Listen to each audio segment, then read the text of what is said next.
भल्या मोठ्या खलबत्त्यात ती दणादण दाणे कुटत होती. बत्ता चांगलाच मजबूत होता. तो उचलायचा म्हणजे ताकदीचं काम होतं.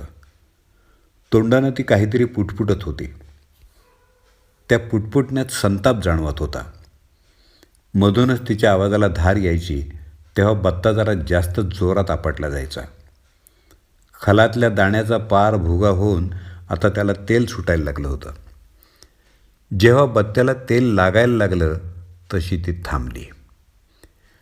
पदरानं तिनं घाम पुसला आणि हुश्य करून पदरानंच थोडं वारं घेतलं.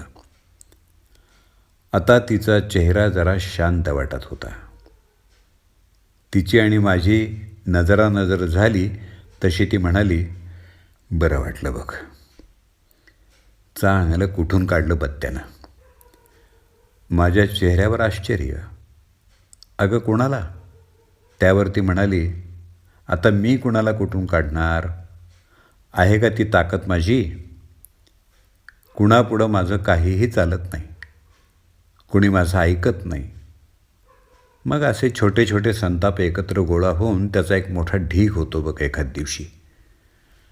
मग त्या ढिगाचं ओझं मला सहन होत नाही. माझ्याकडून काहीतरी वेडवाकडं बोललं जाईल याची मला भीती वाटते. अशी भीती वाटली ना की मी दाणे किंवा चटण्या घेते कुटायला आणि खलबत्त्याच्या आवाजात बडबड करते माझ्या मनाला वाटेल ती. चटण्याही छान होतात आणि तेल सुटलेल्या दाण्याचा लाडूही छान होतो. मग घरातले सगळे म्हणतात, चटण्या आणि दाण्याचा लाडू खावा तर हिच्याच हातचा. मग मला गालातल्या गालात हसू येतं बघ. माझ्या चेहऱ्यावर भलं मोठं प्रश्नचिन्ह. म्हणजे तू नक्की काय करतेस? अगं डोक्यात फार संताप असला ना की सगळी शक्ती एकवटून कोणाच्या तरी एक थोबाडीत ठेवून देवीशी वाटते.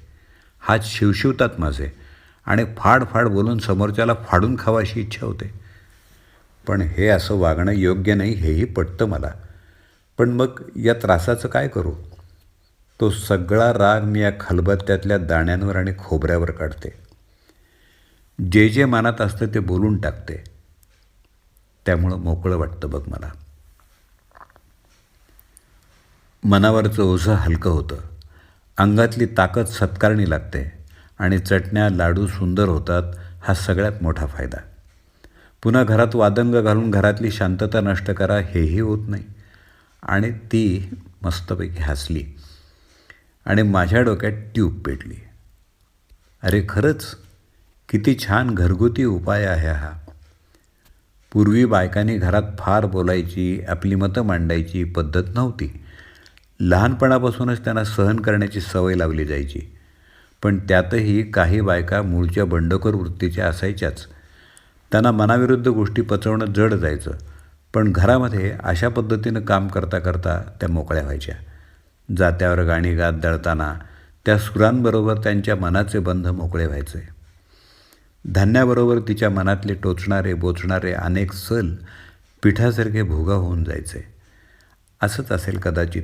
म्हणूनच पूर्वीच्या बायकांमध्ये सहनशक्ती अधिक होती असं राहून राहून वाटतं.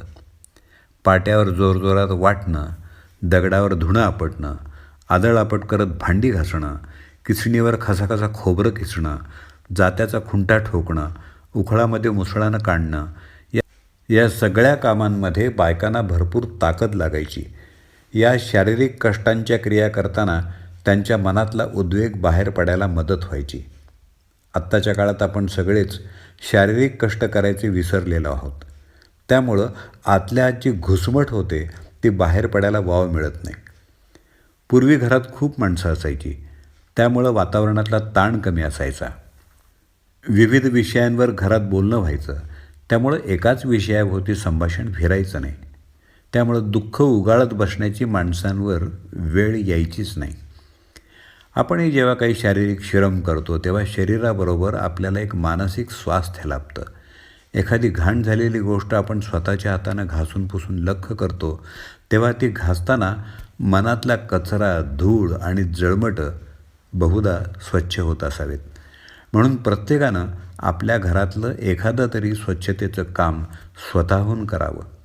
त्यामुळं तुमचं मनस्वास्थ्य चांगलं राहतं. प्रत्येकानं शारीरिक श्रमाचा कोणताही मार्ग जो आपल्याला सहज शक्य असेल आणि आवडीचा असेल तो शोधून काढावा. पण आपल्या जीवनातला राग, संताप, नैराश्य आपल्या मनात साचून राहणार नाही याची मात्र अवश्य काळजी घ्यावी. या लेखाचे लेखक अज्ञात आहेत. वाचक दत्ता सरदेशमुख.